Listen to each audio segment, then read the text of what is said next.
All right, ladies and gentlemen, it is 8:30 p.m. Eastern Standard Time, just an hour and a half after of what we usually do here on Thursday nights here on Unapologetic with Chet and Duffy. Back here on a Thursday once again, here on the Fans Only Sports Network. I am your host, Chet, and to my right is my counterpart, Duffy. Duffy, how we doing today, man? It's been a while since we had a Thursday show. Oh man, we haven't had a Thursday show in a while. I mean, we've been having to deal with some Mondays recently, but hey, I'm excited to be back here on a good Thursday night and one Thursday closer to football, baby. Absolutely. I think we're only 9 Thursdays away now from the opening kickoff game. That's crazy, dude. It's crazy to think about. I mean, it's been too long. It always feels like the NFL offseason is just a very long hibernation from the sport. And of course, we'll get to that kind of talk. But I mean, it's something you and I look forward to every single year because it just means more to talk about. It flies by though, man. I mean, it's already been 5 months since the Super Bowl almost. 4th of July is coming up. It's been a long time. So it always flies by. And that first week of NFL football, turning on NFL Red Zone, it's the best feeling in the world. And you know something I just noticed here, Duffy? I noticed how quick your facial hair grew back from when about maybe a month ago you had to shave the whole thing. Didn't you come on the show like that too? Yeah, shaved. I think I came on the show shaved. Yeah, and it was just it was a little. We'll have to look back at that sometime because that's funny. Yeah, dude. I actually got trimmed too, literally 3 weeks ago, and it still grew back a lot thicker. I mean, I had to shave for extracurricular filming reasons. Yes. Shout out to Tetherpaw. Go check it out on YouTube. Tetherpaw. Yes, go check out the Tetherpaw Chronicles. That's with me and Tim on there, of course. And, check us out on there. Good to see some good acting. Anyways, hopping into some hot topics here, starting off with the NBA right out of the gun. We're talking about John Wall recently being moved from the Houston Rockets, contract being bought out now by the LA Clippers. This is a move that is very surprising, but for the Clippers, who already have the talents of Paul George and Kawhi Leonard, adding John Wall to the team, who was easily a Washington Wizards superstar, if not, probably will go down in their Hall of Fame. He is now going to be making the big move to go out to the West Coast after going from the East to the central southern United States, now all the way to the West Coast. And we're talking about the Clippers potentially being one of the top dogs in the NBA, and not just, of course, the Western Conference. I mean, yeah, the LA Clippers now, they have a really stacked bench, really good starting lineup if John Wall's healthy and able to play. He's only played, just over 100 games the last 3 seasons combined. So it's all about John Wall staying healthy. I mean, gets a huge buyout of $47 million, and now he's going to join the LA Clippers, kind of rounding out that lineup. They got Reggie Jackson off the bench still, Ivica Zubac, the big, and obviously Paul George and Kawhi Leonard, 2 guys, superstars, but Leonard with question marks surrounding his status in his own right. So this Clippers team, John Wall makes them better, still averaged over 20 points per game the last 2 seasons in the games that he played in. I mean, he can still be a difference maker when he wants to still be a playmaker, but it's all about how much he is going to be able to actually play on the court. Yeah, absolutely, because a big thing that you look at in terms of the 2019-2020 season, didn't play with a left heel Achilles injury, and that's going to be a question of how he'll perform, because, I mean, we did see him play in the 2020-21 season. He only played 40 games out of that season coming off that injury, still finished the year strong, but sat out this past season. So it's kind of a question mark of if that Achilles is going to give him issues coming to the team, that leg's going to give him issues, or if he's going to, with that year off, if he's going to actually be the same player that we saw when he was a Wizards legend and still is that same guy, hopefully. Yeah, let's see if he's that same guy. So you kind of have to look at both him and Paul George, because ever since Paul George broke his leg, he's still a great player, but it kind of, brings into the question, will these 2 guys who were once great still be great? And Paul George, I mean, his comeback was a lot different. John Wall, back-to-back really bad injuries. Achilles injury when he just falling down his stairs very tough stuff, and has not really been the same player since. So we've seen it time and time again where one injury kind of redefines the course of a player's career, especially in a lot of these point guards cases, with Derrick Rose being a prime example of that. You're not really able to get back on the same track, and John Wall's kind of, Derrick Rose 2.0 in that regard. I mean, the last 4 years after signing that $200 million contract, just about, he just hasn't been able to stay healthy. I mean, still got a huge buyout from the Houston Rockets of damn near $50 million. Going to make some cheddar with the LA Clippers too. But I mean, his agent deserves to be in the Hall of Fame. Absolutely, to say the least. But I think he does improve this Clippers team. We saw this team losing the play-in this past season, and I think he could be a key factor that's able to push him over the hump and maybe get him back to that 4 seed, 5 seed range that we saw in the previous 2 seasons. Yeah, and something we've seen a lot throughout the NBA, it's just become the common culture of what teams do is they build these super teams with these big name stars. So my question for you, Duffy, now, I guess to kind of wrap up this part about John Wall is, where does this set the LA Clippers in terms of competing with teams like the Golden State Warriors and the Phoenix Suns and maybe even the Memphis Grizzlies or the Utah Jazz? Yeah, I think the Clippers are a really talented team on paper. Like I said, very strong starting 5, strong bench too. John Wall, I mean, he's not going to be the biggest difference maker this season for the Clippers as opposed to last year. It's going to be Kawhi Leonard. I mean, Leonard only played a handful of games last season, a couple dozen, I think. And, he hasn't really been the same player since he got injured in the Western Conference semifinals against the Utah Jazz in the postseason 2 years ago.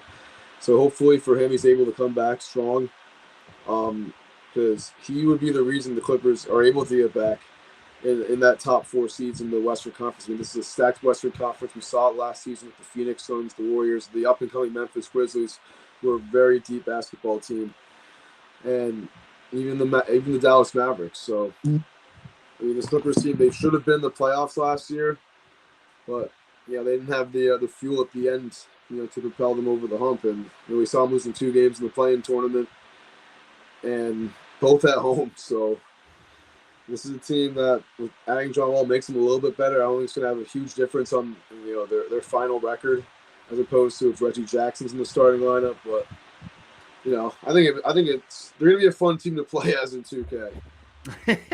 They definitely will be. That will be a fun team to play as. I mean, I haven't really played 2K as much. It's just, I don't know. It's definitely like in MLB in terms of the regards of when you're trying to, take the shot, you want to hit the meter right. That's something that always threw me off because that's every time in that game. Every time you're taking a shot. No, for real. I mean, you just probably suck at 2K, though. Probably that's what it comes down to. Issue. Just like I suck at MLB The Show, but I love that game to death. Anyways, another big topic that we probably should have mentioned first. This came out just a few hours ago. Kevin Durant, the famed Brooklyn Nets starter, is now requesting a trade from the Brooklyn Nets. And him and his agent are currently looking for options to send him off. And it's kind of coincidental because it came around the time that Kyrie Irving, just a day or two ago, had just announced that he was going to be staying with Brooklyn. So it's been a huge turn of events, Duffy, because before pre-show, we were talking about how even during the postseason, when the Nets are playing the Boston Celtics, how I forget the word that Durant used, but he said they needed to mesh the two. Like the two still hadn't meshed. Maybe yet. they just didn't have any synergy. Yeah. But and it's kind of weird that suddenly he says all that and then suddenly is going back the other way. Yeah, I mean, it's really funny indeed. I mean, this is a Brooklyn Nets team that has just completely underwhelmed. And it's just funny seeing them blow up the way they have. Getting Kyrie and Durant back in 2019, adding James Harden last year. This is a team that, obviously KD didn't play the first year because he tore his Achilles in the NBA Finals. Then 2020-21 has a great comeback year. They're the number 2 seed. And they lose in 7 games to the Milwaukee Bucks, the eventual NBA champions. I mean, if they win that game, this probably doesn't happen. None of this happens. And watching this team unravel has been absolutely wild. I mean, James Harden gets traded to the Sixers, doesn't really work out. Now he's a free agent. Um, Kyrie Irving, you said he's staying in Brooklyn? That's at least what they were saying for the time being. At least a couple days ago, it was announced that he would be staying for the time being. For the time being, but I It don't could think mean he's potentially on the move I too. don't think he suits up in a Brooklyn Nets uniform again. Honestly, I don't think he does. And Kevin Durant now wanting a trade. I mean, KD, he just can't win without great star power. And you know what? I read that his number one team he wants to go to is the Phoenix Suns, who had Which the would best be, record in the league yeah, last year. So KD just wants to get Mickey Mouse help. I mean, that team did choke in one of the worst ways probably in NBA history. It's probably their Game 7 loss to the Dallas Mavericks is probably the worst loss by any team in recent memory. absolutely. And I mean Losing the by Phoenix, 40 at home in Game 7. It's absolutely embarrassing. yeah, and I mean the Phoenix Suns would definitely be a huge spot for him to land with the talents of Devin Booker and Chris Paul being there, especially with Chris Paul getting up in age. They're just, it feels like they are potentially one key piece away from winning it all, but they honestly should have gone further than they did last year, which, you know, you and I both have mentioned here on the show that this was definitely a big year for them, that they should have probably gone and fell short. Yeah, there's absolutely this was a make or break year, and this was a team. I think after about 40 something games, we're about 10 games over 500. They lose 9 games in a row. They go from the 2 of the 8 seed, and then all the trade talks come in, and James Harden gets dealt. Team unravels. Gets swept in the first round by the Boston Celtics in a unceremonious fashion, as you would say. That's one of your words right there. It's not even a gentleman's sweep. It's just a straight get all the brooms on the Straight floor and get them out of smoke here. show. Straight smoke show. Info. It was embarrassing. It really was. So, Yeah, it really was. And honestly, the most entertaining part of the Brooklyn Nets last season was just their drama, because that's all it was just dramatic. It really was. You had the problems going on with Kyrie Irving and his personality. Durant couldn't get a foothold on the team, get the control he needed to be the leader. And it just got, and then even with Harden, like you said, Harden was the start of that. But I mean, it just proved the experiment was never going to work. They did everything they could to get three star powered players to get on this team and bring them a championship, and it fell flat on its face. it And kind it of just, just shows that the super team is dying. Super team is the last few super teams or attempts at one have kind of been unsuccessful. I mean, Brooklyn Nets, probably the most hyped up super team in a long time. Since the Warriors, obviously, they were given to win the championship. Golden State, the only successful super team, really ever, besides the Miami Heat and the one-time champion Boston Celtics in the late 2000s. But I mean, I'm glad it's over. I'm glad that era's over because I hope, it you'd was such hope. a Mickey Mouse team. I think another potential destination that, I mean, you and I as Boston Celtics fans would definitely not like to see would be the Miami Heat, because I think you already have a pretty good core there with Jimmy Butler leading the charge, and along with I'm drawing a blank right now, but anyways, Bam Adebayo. Bam Adebayo, Kyle Lowry. If you add Kevin Durant to the mix, this team's probably number one in the East. I mean, yeah, it was number one seed in the East last year, so it'd be a pretty electrifying team. Adding Kevin Durant to the Miami Heat, but I don't know, man. Free agency started today. A lot of deals being out. We saw the trade last night. DeJounte Murray to the Hawks, teaming up with Trae Young now. I mean, this is it, man. So we might see KD get traded in the next few days. Hopefully it's not to the Heat. Maybe it's going to be the Portland Trailblazers. I mean, there was a picture photoshopped of him and Damian Lillard in Trailblazers jerseys on the court, which Dame posted on his Instagram story. And it drew a lot of attention. Hey, it started some rumors. Maybe it was tampering a little bit, but then today, boom, right out of the blue, KD wants a trade. and his team is working on one. His camp is on it, and maybe he goes back to the Western Conference. Maybe he stays in the Eastern Conference. Yeah, we don't know yet, but I think he's gonna go. He's gonna want to go to a contender. Obviously, probably has a no trade clause in his contract, so he's probably gonna be able to choose where he goes. And boom, whoever gets him is gonna have to drop a lot of, salary. And 4 year, $194 million left in this man's deal. So sometimes just sign extensions that don't work out after 1 year. Yeah, John Watson being a perfect case. Yeah. Yeah, time will tell. I mean, as you said, free agency just started. The offseason really has just begun for the NBA. And of course, here on Unapologetic with Chet and Duffy, we will give you updates weekly as the news comes up. So by next week, we might have a verdict of where these players will end up. And that'll be some great discussion talk to have going forward. But that wraps up our NBA segment. And now moving into the National Football League, starting right out of the gate, we never really got to talk about this.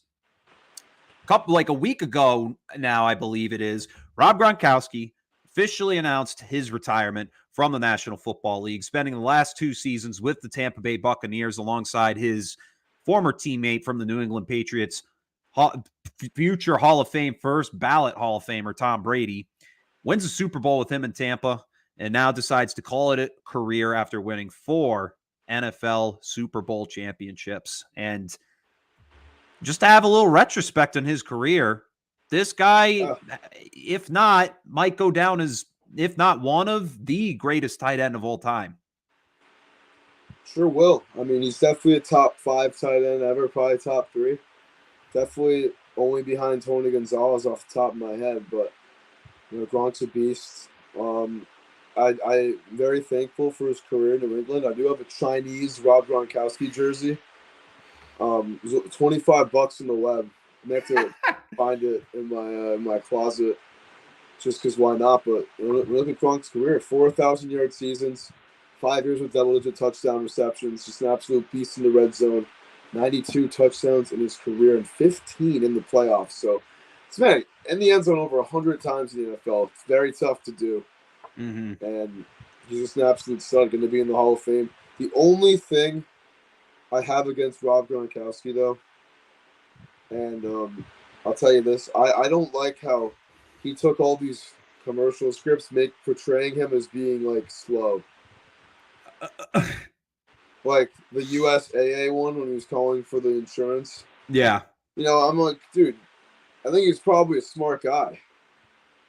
And you think it's stupid that they're, like, making him slow in the commercials? Yeah, they're making him, like, dumb, dude. Well, I'm not gonna lie. I mean, I've talked to some people who, like, have met him, and they're like, dude, he's a moron. Like, he's a dummy. Like, this guy naturally comes off as, like, a dummy. I mean, you can okay. I even follow his girlfriend on Instagram, and I see her record him all the time, and he just does stupid stuff, dude. He really is just a kid. That's what it feels like. We're watching his girlfriend a baddie. You don't know his girlfriend, bro? Who is it? It's Camille something. I'll look it up. I'm on his Wikipedia right now. So she's beautiful. So I mean, his personal life. But anyways, Camille Kostek since 2015. Yeah. Wow. She's an American model, television host, and film actress. Mm-hmm. She gained recognition for her appearance in the Sports Illustrated swimsuit issue. Yeah. Exactly. Wow. Gronk. Yeah, bro. Gronk can reel him in. Beast. He is a beast. And that's the thing. You look at his career, beast all around. And you could see it when he got in the end zone, that massive Gronk spike. That was something we did as teens whenever we scored a touchdown. We would just run into the end zone and spike that ball as hard as we could, because that's just the energy he gave.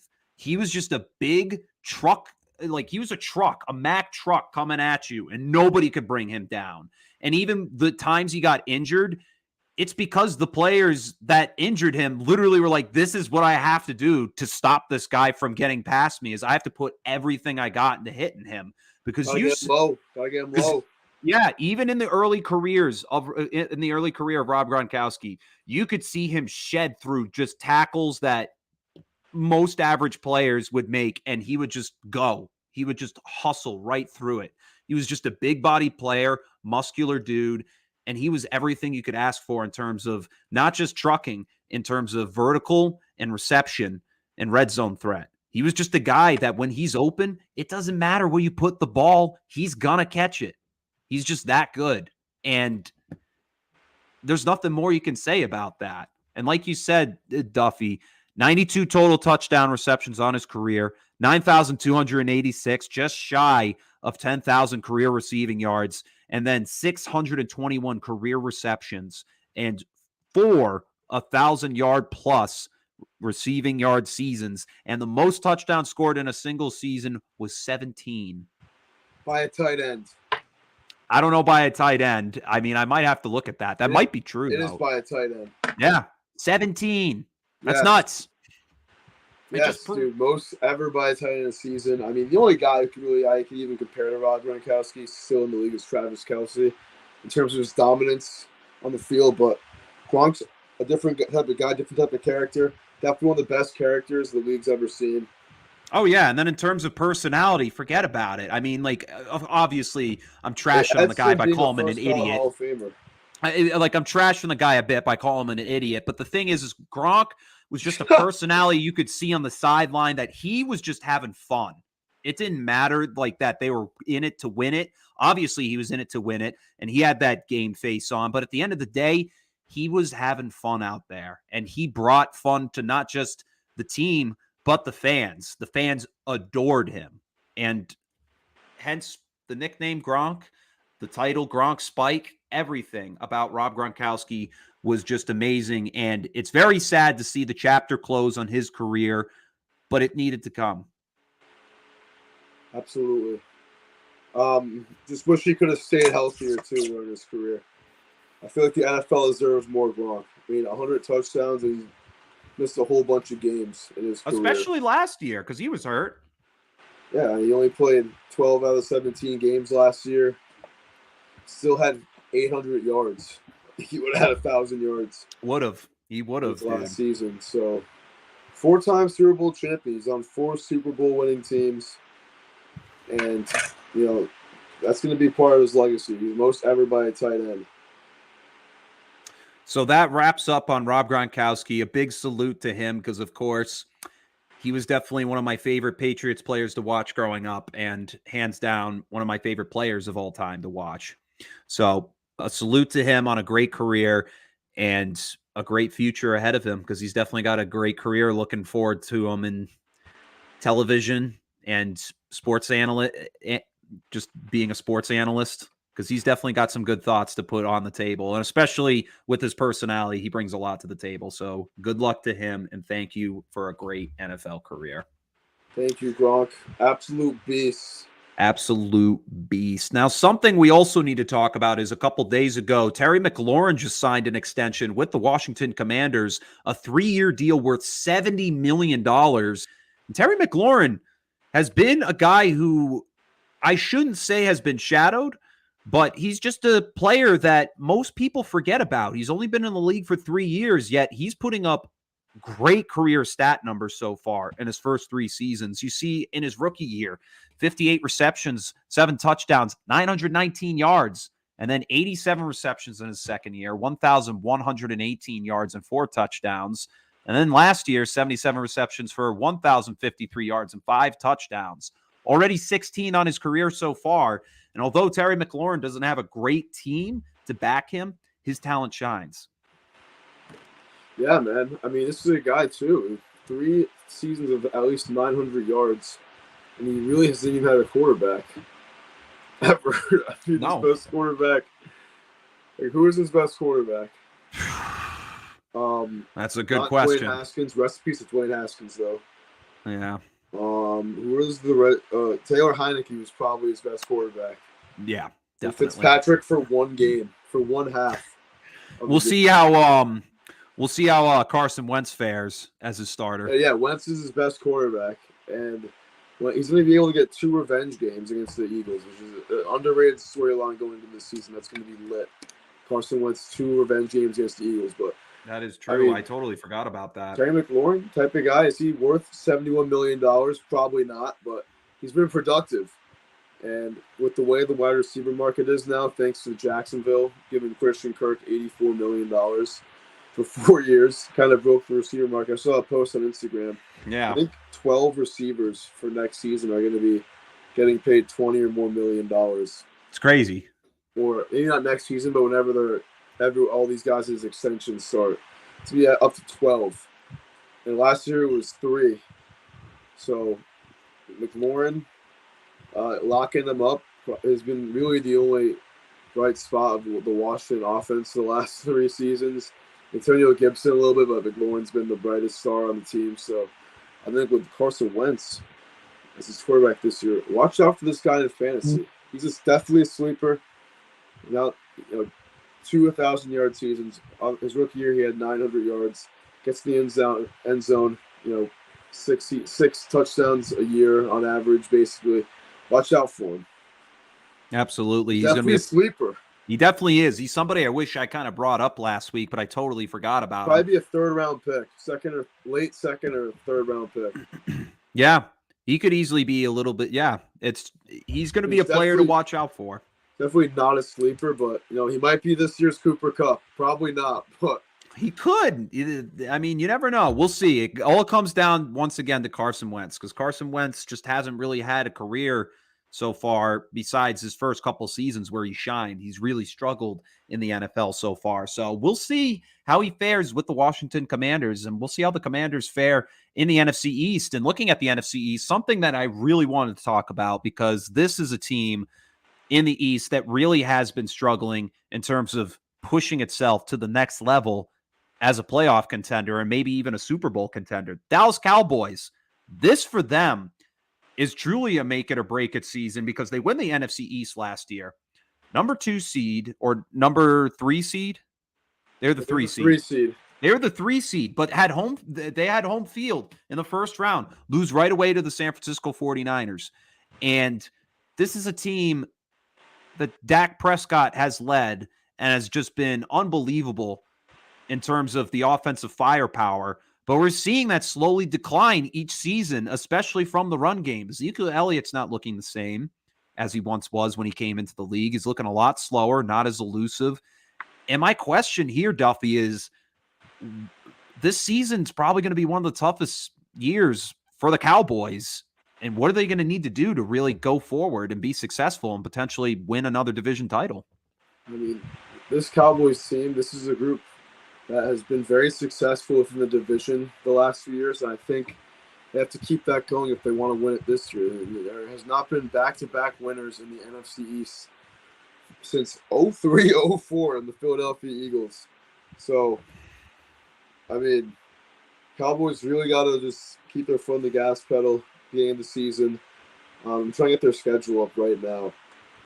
But with this division getting a lot better, I mean, the Eagles are really good now with A.J. Brown, the team. Oh, I have it right here. Draft. But they're playing the Bucs first game. Bengals. Just like last year. Tough games. Then they got to sweep the Giants and Commanders. There's no other option. Because if you sweep those teams, you're pretty much knocking them out of any chance to win the division. The Birds, though, it's going to be tough. It's going to be very tough. Dak's going to have to, keep being Dak. He's been very successful last few seasons, obviously. Just has been very underrated as a quarterback. He gets a lot of hate just because he's the Cowboys quarterback, but he's been an absolute stud, throwing for damn near 4,500 yards last year and 37 touchdowns. And he's putting up incredible stats, so yeah, he's not a guy you should really blame for them losing these types of games in the playoffs. And he did really underwhelm last season, but he's a good quarterback. And this is a make it or break it year for the Dallas Cowboys, for Mike McCarthy, and for a lot of the guys in this team, including Ezekiel Elliott. So this is it, man. This is Cowboys are always going to be a headline, but the NFC is not very good this year. And if they don't make the playoffs in this NFC this year, that's it. Blow it up. Yeah, it would basically mean sell most of that team. And, I mean, for the run game this year, it really showed last year they're going to have to go with both Tony Pollard and Ezekiel Elliott, because just having Ezekiel Elliott take the ball up hasn't really worked. I mean, we're seeing this guy average the worst career yards per carry in these last couple seasons. It just hasn't been good. And Tony Pollard's really been the speedster to kind of come in and really get the yardage that Ezekiel Elliott just simply can't anymore. So I think it's going to come down to, first, the run game. The run game's got to improve going forward. And then looking at I kind of want to pull up Ezekiel Elliott's stats real quick to look at that, because that's something. I'm probably going to pick Zeke in fantasy. No. I mean, did I have him last year? I'm trying to remember. I had him in our league last year. Yeah, that's right. Yeah. He goes from Jonathan fucking Taylor for him. Sorry. He goes from 5.1 yards per carry to 4.2 in 2021. I mean, I just think Zeke is washed up, man. Yeah. I mean, I don't think he's washed up. I think it all got through his head, being the Dallas Cowboys running back. And having one of the biggest running back extensions of all time. It kind of came around the time he got that extension. A $90 million deal. Yeah. It's crazy. A 6-year contract extension. It's keeping him through the 2026 season. Wow. Yeah. So it's a lot to take in. He's going to be with this team for a while. Zeke's a great football player. He is. I mean, he still has 4,000-yard seasons. The other 2 years, he was at 983 and 979. But it definitely starts with the run game. But now you're looking at the Cowboys' offensive line. They lose La'el Collins. He goes to the Cincinnati Bengals. That's a huge loss for this team. And the Cowboys, every single year, have been a team you got to circle that offensive line, because they have just had amazing run attacks with their tackles and guards and center. And now that's starting to deteriorate a bit. So the thing is, that's another thing that this team needs to get better with, is its run blocking and its pass blocking, because the offensive line, this is probably the weakest we've seen the Dallas Cowboys look in a very long time. Tyron Smith getting way up there in age at this point, even had an injury. And for them, they really need consistency. And in order to keep that up, you need to create a good pocket for Dak, and you need to set the blocks for Zeke. So that's another thing. And then my final point would probably be the secondary, because Cowboys secondary, the last 5 years, atrocious. It's easily one of the worst I've ever seen in all football. And if they really want to lock down teams, it's going to come through the pass, because that's what teams are going to do against them. They're going to pass all day, because this team cannot stop any balls that go through the air to any of their top targets. So, and you're looking at the NFC East with wide receivers now, A.J. Brown and Terry McLaurin, both having solid quarterbacks to throw to. The secondary is going to have to really step up if they want to be competitive and win this division. Secondary is very tough. I mean, they've allowed a lot of passing yards the last few years, especially that 2020 team. It was atrocious, and last year it got a lot better. But a lot of it was kind of carried by their ability to force takeaways, force turnovers. Got a lot of interceptions, especially by Trayvon. There was a lot of defensive touchdowns by the Cowboys team last year, which I guess is the stat that matters the most. But you don't want to be giving teams long drives all game. And Dallas Cowboys, and that's what they've been doing the last year. That's the reason why they lost to the Niners last year in the playoffs. I mean, defense was just allowing long, methodical drives by the San Francisco 49ers. Kind of just blew up in their face. So Dallas has really got to close out games better, basically. Yes, absolutely. So that's our thoughts here on the Dallas Cowboys. And now for the final part of our NFL segment. We didn't really get to talk about this too much, but this was a topic I figured we could touch upon. Patrick Mahomes losing Tyreek Hill in a trade a few months back, and now it has Juju Smith-Schuster as his number one guy to throw to besides Travis Kelce in the wide receiver core. So my question here, Duffy, is how do you think Patrick Mahomes is going to fare without that speed threat and deep threat that Tyreek Hill was? I mean, I think this is great for Mahomes. You know, trying to prove everyone wrong right here. I mean, he really is, in my opinion, still the best quarterback in the NFL. And, you know, Tyreek's off Miami. He's been saying all this junk, saying that Tua is more accurate than Patrick Mahomes. I mean, it's hogwash. That's what that is, hogwash. Tyreek's got a huge contract. He's got to make his guy look good. But I think Juju Smith-Schuster, I think it's even better for him. I mean, this is a guy the last couple of years, he's been knocked up. He's had inconsistent quarterback play with Roethlisberger, uh, getting hurt a couple of times, and really taking a step down in talent too, and losing a lot of his targets to Deontay Johnson the last couple of seasons in Pittsburgh. So getting back as number one guy with Patrick Mahomes, this is a big year for him. I think That could be a sleeper player too. Is he on a fantasy. 1-year contract? Juju could be a sleeper. Is he on a 1-year contract? Do you know? I'll check. I believe he is, but I was talking about that with Ben Catino. Shout out to my boy Ben, TJB. But he said the same thing. He thinks that Juju Smith-Schuster is going to be crazy in fantasy this year. Million. I mean, he's probably the best receiver on that team besides Travis Kelce, obviously. But wide receiver, Juju Smith-Schuster, number one threat. I mean, I love it. I love this for his career, and he's kind of flailing out in Pittsburgh. I feel like the fans didn't really like him as much either. And now they got to deal with fellow Hollywood boy Chase Claypool instead. So, yeah. Hey, Tyreek Hill, man, he can keep running his mouth, though. He can keep running his mouth about Tua being, an elite quarterback. Bullshit. So we'll see how it plays out in the fields. Yeah, and I mean, kind of looking at the way things have kind of transpired in terms of Tyreek Hill going to the Miami Dolphins. I mean, saying Tua is better than Patrick Mahomes is clearly just somebody who doesn't know what they're talking about, because you and I have seen Tua play twice a year. Yeah. Being Patriots fans. I mean, he sucks. He's 3-0 against the Patriots. He sucks, though. You can't even say he sucks. He's 3-0 against the Patriots. But regardless, you're comparing Tua Tagovailoa to the NFL's best quarterback. Absolutely not. I mean, hey, he'll probably reach 1,000 yards this year. Maybe not because of Jalen Waddle. But at the end of the day, I still think Patrick Mahomes is going to thrive with another receiver. But it is a test for him here, because now you're talking about a guy who can do it all, who can be that deep threat, who can be that possession catcher. And now you're looking at somebody who's a young kid. He's now 26 years old, still got a lot to prove. And now you're going to work with him in an offense that he thrived, but didn't thrive as hard as he did. This could be a transformation for Juju Smith-Schuster in his career. It could come down to, do I need the quarterback to really help me excel? Do I need a system that helps me excel as a player? This could be a huge year for this guy.